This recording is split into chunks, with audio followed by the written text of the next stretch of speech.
Olá pessoal, estamos aqui no meio de uma das poucas trilhas que sobrou na região. Viemos dar uma volta, se aventurar um pouco e aproveitar para gravar um vídeo comentando um pouco a respeito de alguns erros que eu vejo o pessoal cometendo, principalmente quando está iniciando no mundo off-road, tanto de carro quanto de moto. Então o pessoal acaba cometendo alguns erros que comprometem tanto a segurança física de quem está se envolvendo na situação, quanto também comprometem o equipamento. No caso de carro é mais comum ter a quebra do carro, no caso de moto às vezes acaba tendo a quebra do piloto. Então é uma boa ideia evitar certas situações que podem comprometer a segurança. Afinal de contas, a ideia da trilha, a ideia do mundo off-road é você se divertir e não ir direto da trilha para o hospital. Então tem alguns erros que eu vejo o pessoal cometendo, entre eles entrar muito rápido no obstáculo. Então o que acontece é que às vezes a pessoa, ou por pura inexperiência mesmo, não entende como funciona a passagem do obstáculo, ou porque tem um motor fraco, então tem um carro ou uma moto que não tem potência o suficiente para passar numa velocidade mais lenta, e aí a pessoa tenta passar rápido, ganhar o que não tem força, ganhar na velocidade. E o que isso resulta na maioria das vezes? Se é, por exemplo, em um lamaçal, em um empoçado que você entra muito rápido, com o carro você vai jogar água para cima. O que pode ir água, a depender do modelo de motor que você esteja usando. Se for água, por exemplo, no distribuidor, se jogar água no filtro de ar, você simplesmente vai matar o motor ali no meio do obstáculo e depois vai ser uma dificuldade imensa para tirar o veículo dali, além dos danos que pode causar por entrar barro no filtro de ar, por ir água no distribuidor. No caso de motos, pode ser ainda mais perigoso, porque quando você entra num lamaçal com a moto muito rápido, a suspensão dela tende a baixar a suspensão dianteira. Então você entra no lamaçal, a suspensão dianteira baixa e automaticamente ergue a traseira, e a moto vira e joga o piloto para frente.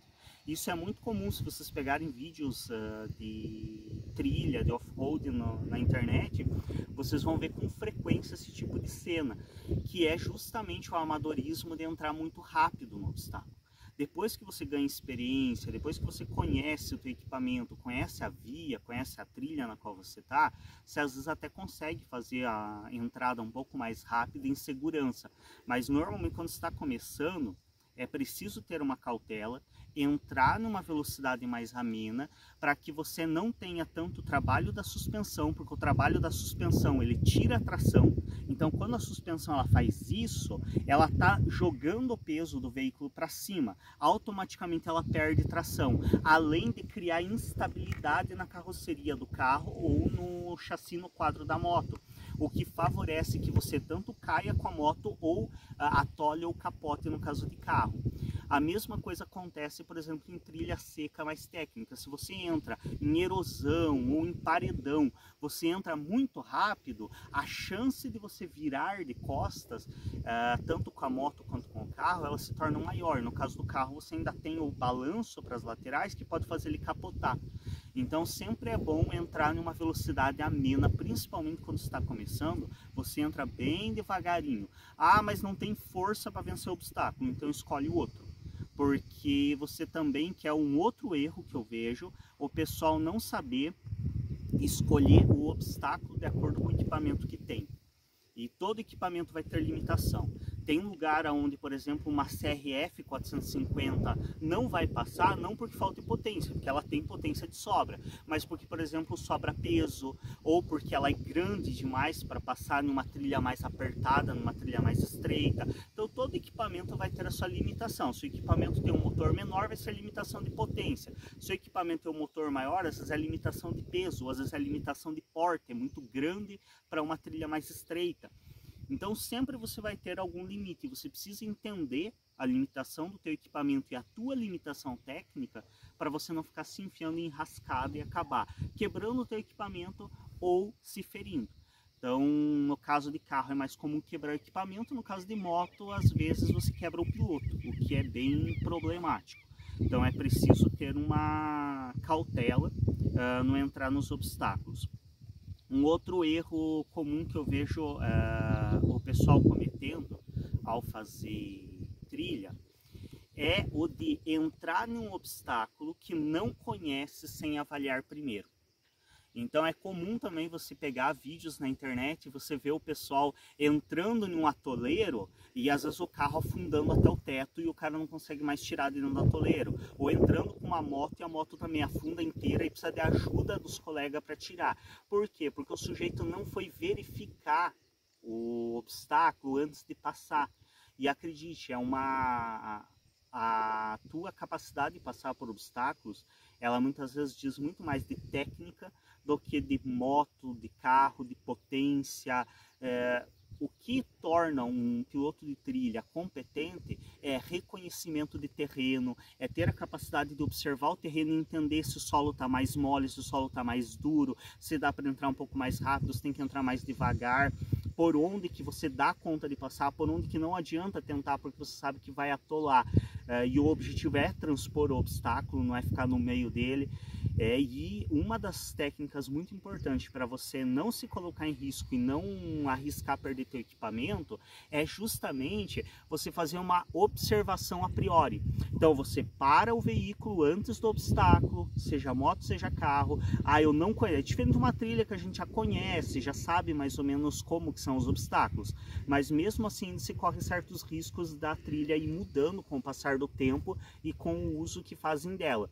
Mas você para o carro a moto, você caminha até o obstáculo, você dá uma olhada na inclinação, na profundidade. Então o que é comum fazer? Quando tem um empoçado que eu não conheço, eu nunca passei, eu vou e passo caminhando e vejo na bota onde que dá no cano da bota a altura do alagado. Se eu vejo que dá até na altura da caixa da moto, eu sei que eu passo tranquilamente. Se a água bate acima da caixa da moto, não adianta eu tentar, porque talvez até eu consiga passar, mas eu vou danificar meu motor, porque a água vai bater no cilindro, acaba destemperando, pode acabar inclusive prendendo o motor. Então esse é o tipo de coisa. Às vezes você vê os caras passando com carro com moto dentro de rio, na maioria das vezes já é trilha conhecida. Ou os caras não gravaram, mas antes de cruzar, eles pararam os carros, um deles passou, verificou a profundidade, verificou como que o rio é por baixo. Então às vezes o que acontece? O pessoal, o rio nem é fundo. Tá, não é fundo, mas como que é o fundo dele, como que é a base embaixo da água. Porque se, por exemplo, é um areião, ele não precisa ser fundo. O carro, a moto, vai afundar no areião, não pela profundidade da água. Então tudo isso tem que ser verificado. E eu vejo com muita frequência vídeos na internet do pessoal se dando mal nesse tipo de situação, justamente porque não verifica a condição do obstáculo.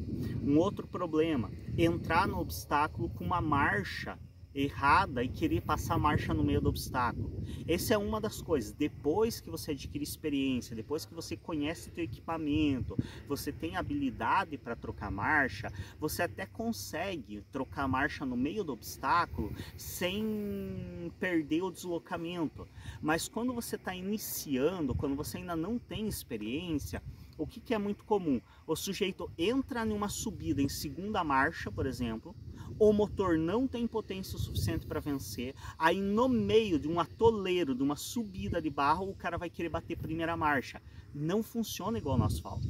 Você não vai bater primeira marcha e o veículo vai continuar rodando por inércia. A lama segura, trava o veículo. Então a partir do momento que você pisou na embreagem, o carro, a moto estaqueia. E aí você vai ter que arrancar no meio do lamaçal. O que, se você não tiver uma potência alta, provavelmente você não vai conseguir.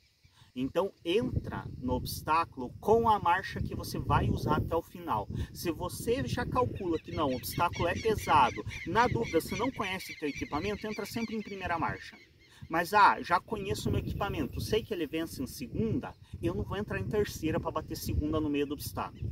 Entra em segunda desde o começo e vai até o fim do obstáculo na mesma marcha que você começou. Porque se você trocar a marcha no meio, você tem grande chance do veículo parar e você não conseguir arrancar mais.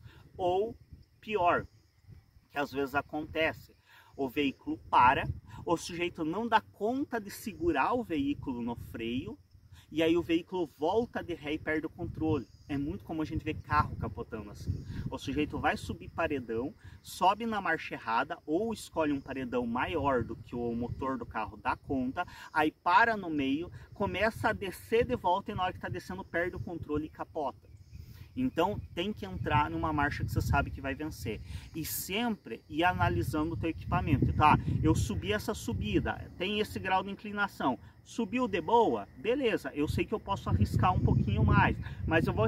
subi um grau de inclinação assim. O motor apanhou, já subiu meio soqueando, quase apagando em primeira marcha. Eu não tenho como vencer um obstáculo com um grau de inclinação maior que esse. Não adianta. Eu vou precisar de um equipamento com mais potência. Se eu tentar, provavelmente vai dar ruim. Vou acabar ficando no meio do caminho. Na melhor das hipóteses, eu vou ter que descer de algum jeito. Porque também lembremos, você está subindo principalmente com carro, mas com moto também não é fácil. Você está subindo um paredão. Você parou aqui no meio do caminho. Tá, mas e aí? Como é que você vai descer? Porque não é fácil fazer a volta num grau de inclinação alta. Não é como no plano que você vira o volante e faz a volta e volta. Você provavelmente vai ter que descer de ré. E acredite, descer uma descida de ré não é tão fácil. Nem de carro é fácil, menos ainda de moto. Um outro problema que eu vejo, às vezes, o pessoal, quando acontece isso, o ideal é que nem aconteça, mas parou no meio de uma subida. O pessoal puxar a embreagem da moto ou pisar na embreagem do carro a hora que o carro esmorece. Qual que é o problema disso? Você perde a tração que está segurando o carro e às vezes no freio você não dá conta de segurar o carro. Então o ideal é que a moto soqueou, apagou, se vê que ela não vai dar conta de subir, você errou o cálculo ali, a moto não vai subir mesmo estando em primeira marcha. Você já vai olhando aonde que você vai apoiar os teus pés para segurar a moto para ela não descer rolando. E deixa a moto soquear, apagar e travar na marcha, porque aí a marcha já ajuda que a moto não volte. Se você puxa a embreagem, às vezes a moto começa a voltar e a hora que ela embala, não adianta mais se largar da embreagem, porque o motor já não vai conseguir mais segurar.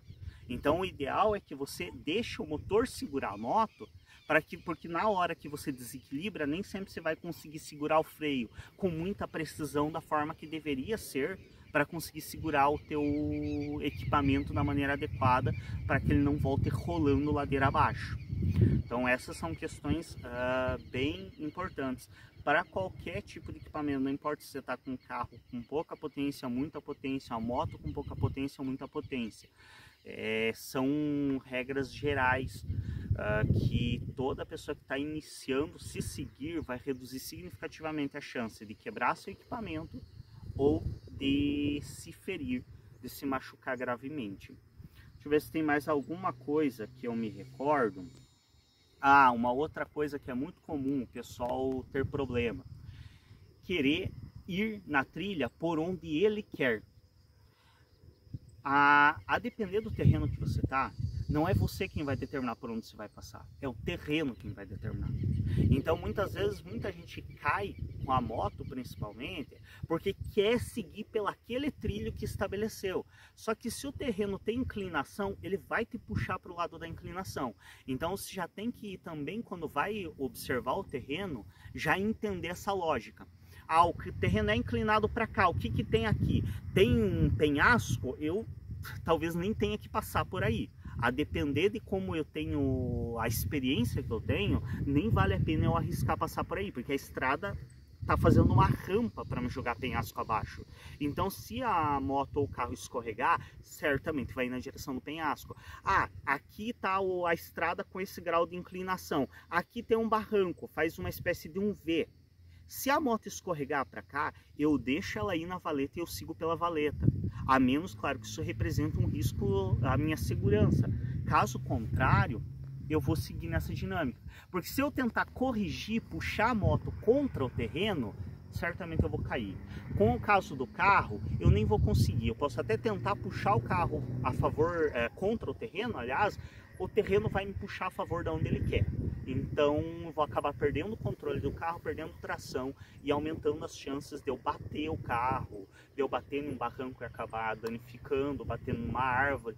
Então tem que entender a lógica de inclinação do terreno, tem que entender a lógica da potência do teu equipamento e o quanto ele dá ou não conta de cada terreno, para que você consiga fazer uma trilha divertida, que você aprecie e que ao mesmo tempo você não se fira e não quebra o equipamento logo no começo, sem nem ter tido a oportunidade de aproveitar. É isso, creio que esses principais fatores assim que eu vejo o pessoal errando muito. Assim, tem erros pequenos, ficar acelerando excessivamente dentro do obstáculo, você perde tração. Então, quando por exemplo, alguém que já tem experiência, às vezes o que as pessoas fazem? Aceleram um Jeep, por exemplo, um carro mesmo, aceleram para limpar os pneus, para jogar a lama dos pneus e o cravo ter aderência.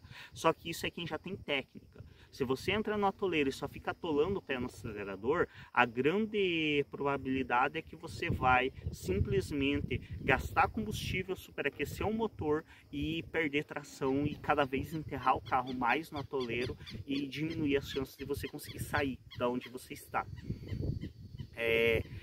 Uma outra dica que às vezes é importante também para quem está começando, se tem a possibilidade, nem sempre é possível, mas se tem a possibilidade de ir com mais uma pessoa, pelo menos mais uma, ajuda também. Eu sempre fui de fazer trilha solitária. Atualmente a gente faz com um veículo só em 2 pessoas, mas anteriormente eu fazia sozinho mesmo, literalmente, mas é um risco maior. Porque se você se machuca, não é nem pela quebra do equipamento, porque o equipamento quebrou, se é carro você larga lá, chaveia, vai embora de a pé, depois volta lá com um guincho, com alguma coisa, dá um jeito. Se é moto, esconde no mato, trava ou leva empurrando, dá-se um jeito. Agora o principal problema é se você se machuca. Se você se machuca e fica impossibilitado, aliás, de sair do lugar, é importante ter alguém que busque ajuda. Então, sempre é bom, quando possível, fazer trilha com mais pessoas, ou pelo menos com um bom sistema de resgate. Então, hoje tem aqueles sistema de resgate via satélite, que você consegue mandar SOS mesmo fora de área, mesmo onde não pega área de celular. Então, para quem não tem uma companhia para levar junto, para quem não pode ir em 2, 3 fazer uma trilha, às vezes vale a pena levar um desses sistemas de resgate, para que caso você se fira gravemente, você tenha como informar onde que você está e a tua situação. Creio que é isso. Lembra de mais alguma coisa? Não, eu só ia falar que caso a pessoa vá sozinho e não tenha como ter esse aparelho, que é um equipamento um pouco caro, também tem uma outra coisa, que é avisar para alguém que está indo fazer uma trilha e dar uma base de horário para volta. Isso é bem importante. Porque daí, tipo, você atrasou um pouquinho, tudo bem, só que se você tiver um super atraso, já vai fazer com que essa pessoa vá atrás de você mais ou menos pelo caminho que você definiu como o seu caminho de rota, que também é uma alternativa. Então, às vezes, porque esses equipamentos também não têm um custo tão barato. Sim. E aí, se você tem alguém de sua confiança para dizer, olha, tô indo fazer uma trilha em tal caminho, de preferência alguém que conheça esses caminhos, né? Sim. Tô indo fazer uma trilha em tal caminho. Daí você avisa que você volta você vai sair às 8 e tá voltando por volta do meio-dia. Deu 1 hora, 2 horas, a pessoa vai entender que você não tá bem, que aconteceu alguma coisa, e daí essa pessoa pode ser seu auxílio. É um pouco mais tardio e um pouco mais complicado do que Mas ainda assim melhor do que ficar 3 dias perdido no meio do nada, sem recurso, sem socorro. Exatamente. E Pode falar? Eu ia dizer para sempre levar um pouquinho de água. Eu ia falar exatamente isso também. A gente traz, inclusive, um cantil de água. É sempre importante, pelo menos água. Então, se você vai fazer uma trilha muito longa, muito distante, dá para levar também alguma coisa de comida, ali umas barrinhas de cereal, alguma coisa para favorecer, mas sempre com bastante água, para que você tenha como também passar se você tiver algum problema. Então, às vezes, mas eu nem sinto sede quando eu chego em casa e tomo água. Você não sente sede em condições ideais. Agora, talvez se tiver que empurrar uma moto, ou fazer como eu já tive que fazer, de levar uma moto nas costas praticamente 1 quilômetro, porque travou a roda traseira e a moto simplesmente não rodava, a roda literalmente travou completamente, e tive que levar a moto de arrasto, uma DT 180 ainda, levar de arrasto até o final da trilha, aí você descobre que a água é bem importante, porque a desidratação, fazendo esforço físico, ela funciona bem diferente. Uma outra que eu lembrei, que é muito comum, principalmente com moto. Carro o pessoal nem faz tanto, mas moto, o pessoal tem muito costume de comprar moto chamada com as motos baixadas, moto sem documento, ou moto com documento empaulado, porque é para andar no meio do mato. Entenda o seguinte, se você tem uma propriedade particular e você não vai sair de dentro dela com o veículo, ainda dá. Um veículo baixado, claro, estamos falando de um veículo legalizado para compra, ele não é legalizado para rodar, mas ele vem com nota fiscal de baixa, vem com tudo certinho. Claro que se você compra um veículo sem documento nenhum, você basicamente está comprando um veículo roubado, porque para todos os efeitos, se você não tem nenhum documento para provar que é teu, é praticamente roubado e a chance de você ter dor de cabeça legal com isso é grande. Então, se você tem uma propriedade particular e não vai tirar de dentro da propriedade do veículo, até dá. Se você tem uma caminhonete, um veículo para levar o outro veículo em cima, já te diria que tem mais chance de você se incomodar, mas até dá. Mas tenha sempre consciência que você vai ter que levar a nota fiscal para cima e para baixo, porque a chance da polícia te parar e pedir nota fiscal do veículo existe. E eles podem, eles têm um amparo legal para isso. É compreensível. Sim. Porque afinal de contas pode roubar um carro, dizer que é baixado e no fundo só é um carro roubado. Agora, o ideal, pega um carro documentado certinho. Não pega carro, por exemplo, CRF, sai de fábrica para nem documentar. Sai de fábrica já só com nota fiscal, só que é para uso em pista. E sai com nota fiscal. Então, se você está começando, pega um veículo documentadinho, principalmente se você vai para trilha, você não tem um terreno particular para fazer trilha, se você vai para trilha, pega um veículo documentado, mantém ele adequado para rodar nas vias públicas, que aí você não tem conta. Você vai para trilha rodando, você não passa estresse, se tiver alguma blitz, alguma coisa, você mostra documento, você segue tua viagem sem incômodo, sem estresse. Porque o pessoal sempre fica nessa, porque é só para usar no mato, só vou fazer trilha. Só que aí decide, não, vou ali no mercado buscar um pão com a moto. E 1 hora dá ruim. Então eu vejo muito comum isso acontecer. E que nem a gente, quando a gente tá indo para casa da trilha, a gente passa por uma BR. Exatamente. E tipo... A gente passa por uma rodovia federal. Então, e assim, a gente sabe, se a Polícia Federal parar, já era, e tem todos os motivos. Porque, afinal de contas, como eu disse, para todos os efeitos, se o teu veículo não tem documento nenhum, não tem nota fiscal, pode ser roubado. Se tem nota fiscal, mas não é legalizado para rodar, não pode estar em via pública rodando por conta própria. No máximo, pode estar em cima de uma caminhonete ou em cima de uma carretinha. Então, e não vale a pena. Não vale a pena, às vezes, mas eu tenho um amigo que tem caminhonete, a gente leva em São... 1 hora você vai querer fazer trilha e o teu amigo não vai estar à disposição. E você vai arriscar ir rodando com a moto e vai acabar sendo parado por uma viatura ou sendo pego numa blitz. Se você tem a caminhonete, você tem como levar e buscar a hora que você bem entender. Aí é outra história. É uma condição ideal, mas se não... Mas eu te diria assim que hoje a gente tem, inclusive as novas motos, elas estão sendo com pisca LED, você não pode instalar em qual não sai de fábrica, mas as novas motos, elas têm pisquinha pequeno que dificilmente vai quebrar numa trilha. O retrovisor, se quebrar também, não é tão caro da maioria das motos.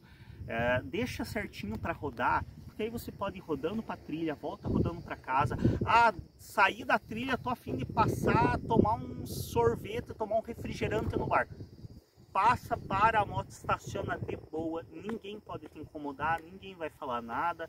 Você vai rodando para casa sem medo, sem preocupação. Uma outra coisa também, a gente arranca o paralama já é um risco, porque não é legalizado. E tipo, só que é uma coisa que é mais fácil de não encrencarem, porque o resto tá tudo regular. E mesmo que encrenquem, que apliquem a lei tal qual ela é, vai dar 190 e pouco, 200 de multa e 5 pontos na carteira. Óbvio que ninguém quer, mas é muito diferente de você perder o veículo. Ou, a depender da situação, você ainda acabar preso por suspeita de roubo. Porque o pessoal também fica nessa, porque o sujeito fulano lá tem uma moto baixada. Tem certeza que é baixada? Porque se o cara não tem nota fiscal de baixa, o que te garante que ele não roubou a moto, picoteou o número de chassi e tá dizendo que é baixada? E fora isso, às vezes a pessoa comprou de outro, que comprou de outro, que comprou de outro. Tipo, às vezes a pessoa até é de confiança. Até a pessoa não tá mentindo, porque realmente ela acredita que a moto é baixada. Mas às vezes quem vendeu para ela... não mentiu para ela e ela acabou confiando na pessoa errada. Também tem isso. Então fica aquela coisa. Para todos os efeitos, veículo legalizado. Se não tem documento, é roubado. Exatamente. Basicamente é isso. Você vai ter dor de cabeça. No mínimo, você vai perder o veículo. E assim, se é uma moto baixada, se estiver rodando em vias, você perde e não recupera, tá? Não tem meios de recuperar, não tem multa, não tem nada. Perdeu, já era. Literalmente, você perde e não tem nenhuma possibilidade legal de resgate de um veículo que não tenha documento. E é um prejuízo financeiro, e se tiver qualquer suspeita, você ainda responde um processo. Ainda vai ter que pagar advogado, vai ter que... E fora desgaste emocional, né? Sim. Roda documentadinho certinho. Ah, mas alterei suspensão da multa. Gente, entenda uma coisa. Da multa é uma coisa. Perder o veículo é outra. Então, se você alterou uma suspensão para ficar melhor para a trilha, primeiro, a chance de passar sem a polícia sequer dar bola, se você não for aquele tipo de cara que fica caçando encrenca com a polícia, que fica peitando o policial, querendo bater de frente, se você entregar o documento, ó, tá aqui, documento carteira, documento do veículo, pronto, os caras só vão olhar, documento tá em dia, vão te liberar, nem vão ficar fazendo vistoria no carro, nem vão ficar procurando nada. Por aqui, pelo menos é assim. Tem lugar que a polícia é um pouco mais encrenqueira. Então, eu acho que a pessoa tem que olhar como é a polícia da cidade dela. Quanto mais encrenqueira for... menos brecha você tem que dar para arrumar problema. A gente sabe disso também, que tem lugares que a polícia é bem complicada. Uma outra coisa que eu ia dizer é, quando sair da trilha, dá uma olhada na placa. Isso é importante. E dá uma limpada. Placa, sinaleiro, então pisca, lanterna. Não precisa limpar a moto. Tendo uma pocinha, leva água, se sobrou água que você levou para beber, dá uma lavadinha, até numa pocinha de lama, só para poder ficar identificado que você tá dando pisca, que você tá acendendo, né, todas as lanternas e ficar com a placa legível, porque ocultar placa é crime gravíssimo. É crime literalmente, tá? Não é mais... Agora ocultar, que é um outro problema também. Eu não sei como é que fica isso com relação à moto que não tem legalidade para rodar em via pública. Porque se enquadrar na mesma lei, você pode ser preso. Porque literalmente hoje ocultar a placa deixou de ser uma transgressão de trânsito e se tornou criminal. Então hoje ocultar a placa é previsto em lei enquanto crime, salvo me engano, a previsão de punição é de 6 meses a 3 anos de cadeia, a depender do contexto. Então, se você tiver com a placa coberta e o policial for meio encrenqueiro, quiser realmente te dar problema, ou se você também for meio encrenqueiro e começar a peitar muito, o cara simplesmente algema e acabou. Não tem, você vai sair da cadeia com advogado e ainda tendo que responder processo. É crime, então assim, tipo, o que tem que estar elegível. Então até uma água de uma poça, depender de como esteja, é o suficiente para limpar. Sim. A água que você leva para tomar, deixa um golinho de água. Às vezes um golinho de água é o suficiente para você limpar também. Porque é bem complicado. É um crime, é um risco de ser preso e muito à toa. Um outro negócio que eu estava lembrando também, que inclusive do documento eu falo porque a minha DT, quando eu comprei, ela não tinha documento. E assim, eu nunca fui pego porque eu sempre fui relativamente cuidadoso. E na época, na região onde eu fazia trilha, não tinha tanta fiscalização. Mas eu vendi depois ela e a pessoa que comprou de mim foi pega pela polícia e perdeu a moto. A moto era baixada, não tinha nenhum indício de roubo, nada. Então ainda foi menos problema por isso. mas de qualquer forma a pessoa perdeu. Hoje de jeito nenhum eu pegaria um veículo sem documento. Só mesmo se eu tivesse um sítio grande, que eu tivesse a trilha dentro do próprio sítio, daí talvez, mas senão não compensa. Uma outra coisa que eu vejo que é muito comum o pessoal também se perder é a noção do gasto que um veículo de trilha dá. Entendam o seguinte: uma coisa é o veículo que você roda na rua, que você faz uso convencional e que você não força, não tem tanto desgaste. Veículo na trilha, vejam aqui o estado que está a relação dessa moto. Está cheia de barro, porque a gente acabou de passar por um atoleiro. Então, esse tipo de uso, esse uso extremo que a gente dá, vai desgastar. Você vai ter desgaste no veículo. Então, se prepare para ter um gasto maior. Não vá fazer trilha achando que você vai fazer manutenção na moto ou no carro na mesma frequência que você faz com uma moto e um carro que você usa no teu dia a dia para ir trabalhar. Não vai ser essa a realidade. Então, escolha também o veículo conforme o teu bolso. Não adianta você pegar uma CRF importada 450 porque você tem condição de pagar o valor inicial dela e ignorar que a hora que se quebrar uma peça, que para trocar uma relação, que para trocar um pneu vai custar uma fortuna, porque você vai ter um desgaste prematuro das peças. É normal. Você está forçando mais, você está enfiando na água, você está enfiando no barro, você vai ter um desgaste prematuro. Você vai ter que trocar filtro com uma frequência absurda. Você vai ter que trocar pneu com frequência. Você vai ter que trocar a relação com frequência, porque a relação vai sempre estar molhando, sujando, vai desgastar mais rápido. Então não adianta você querer ter uma moto ou um carro que está para muito além do que você dá conta de pagar financeiramente, porque o resultado disso vai ser frustração. Vai ser um veículo jogado na garagem porque você não tem dinheiro para pagar manutenção para fazer trilha. Ó, totalmente seca, e a gente engraxou hoje de manhã. Já tá... É isso, creio que são as principais questões, assim. Então, se você se atentar a isso, provavelmente você vai ter a possibilidade de se divertir, curtir, apreciar. E assim, é muito bacana fazer trilha. Dê uma olhada aqui, a paisagem. Isso aqui que a gente experiencia, assim, é fora de série. Você experiencia paisagens maravilhosas. Você, às vezes, pega umas estradinhas que são lindas. Essa daqui subindo ali é a estradinha que a gente pegou. Ops. Aqui, ó. Então assim, você tem a chance de conhecer lugares maravilhosos, às vezes você tem a oportunidade de conhecer também pessoas pelo meio do caminho. É uma experiência bacana, desde que você faça com sobriedade, para que você não tenha incômodo, para que você não tenha problemas. Então tentam seguir essas dicas, não faz algazarra quando o terreno não for teu. Então a gente já entrou em vários terrenos que não eram nossos primeiro. A gente só anda pela estrada, a gente não fica se enfiando no meio da lavoura para destruir com planta alheia.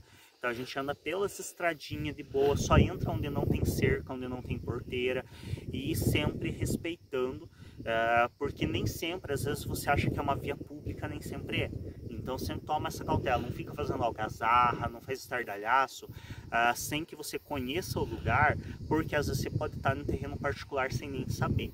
Então às vezes a gente tenta pegar mais vias públicas, mas às vezes você não identifica muito bem. Tem lugar que tem placa, tem cerca, a gente já sabe que não pode entrar, mas tem lugar que às vezes não tem placa. Já aconteceu de a gente entrar em lugar sem saber que era propriedade privada, e a gente conversar às vezes com a pessoa, perguntar, é propriedade privada? A pessoa, sim, é estrada particular, mas pode seguir. Tipo, as pessoas nem criar nenhuma encrenca, nada, ser super simpática, super solista, porque a gente também entra de boa, devagarinho, escapamento da moto original, não faz barulho, não faz algazarra, então você tende a ser melhor recepcionado. Porque se você começa a loquear muito, a fazer muita algazarra, mesmo que você esteja lá no meio do mato, nada impede de chamarem a polícia e você acabar tendo um problema. Então, e mesmo que a moto esteja documentada, é bom sempre lembrar que perturbação do sossego é crime. Não interessa se a moto está legalizada para rodar ou não. Propriedade também. Também, invasão de propriedade também.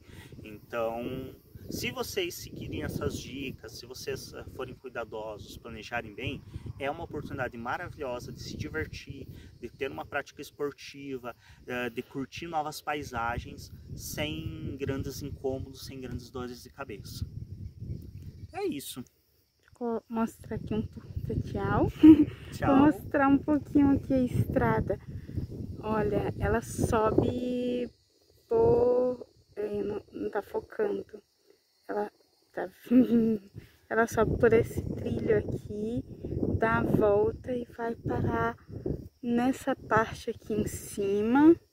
Só que a gente não vai pegar ela hoje porque tá uma trilha muito... Ela é uma trilha um pouco mais pesada do que a moto, na condição que ela tá hoje, aguenta. Aí que entra você também conhecer o teu equipamento. Então hoje a moto a gente colocou um pneu misto nela para poder andar pelo asfalto, que a gente faz uso também em estrada de chão batido e asfalto, e o pneu com cravo ele é bem ruim para esse tipo de situação. E a estrada tá bem fechada ali, com bastante mato. A gente já fez ela recentemente, mas a gente fez ela a seco.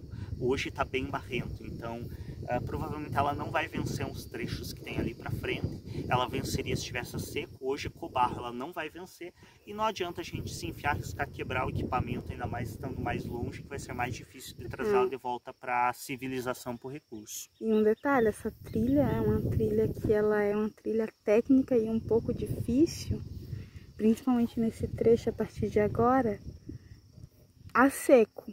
Ela tem uma subida extremamente íngreme, extremamente difícil, a seco. Com barro ela fica ainda pior.